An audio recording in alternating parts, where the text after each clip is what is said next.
Je suis Paul-Émile Comeau. Je travaille comme enseignant à la retraite maintenant depuis longtemps, depuis un bout de temps. Et puis, j'habite à Comeauville, la Nouvelle-Écosse. Paul-Émile a entrepris de recueillir des chansons perdues ou oubliées sur la déportation des Acadiens.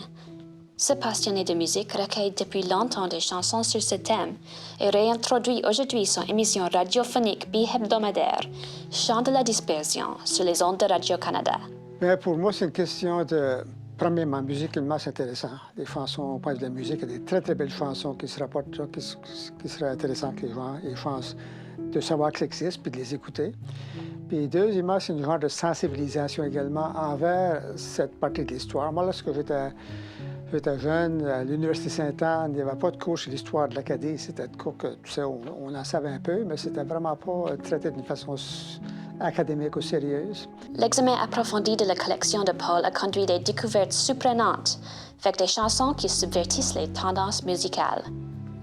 D'habitude, les gens qui se font déporter ou qui sont d'un genre de diaspora, ils reflètent ça dans leurs chansons. Les Acadiens ne l'ont jamais fait. C'est vraiment un phénomène assez étrange, assez surprenant. Mais il y avait une chanson qui est très, très peu connue. Ça sûrement sorti sur un disque d'enfant par un musicien de la Louisiane, mais qui habite au Canada depuis 50 ans. Donc, j'ai parlé de cette chanson-là. C'est des genres de choses de même que je veux documenter puis exposer aux gens, de laisser savoir que ça existe. Puis c'est ça. Les chansons ne sont pas limitées à un pays, à une langue ou à une croyance, ce qui a donné lieu à des morceaux intéressants provenant du monde entier. Il y en a quelques-unes qui sont très bizarres. Une en Belgique, c'est très, très obscur, c'est très inconnu.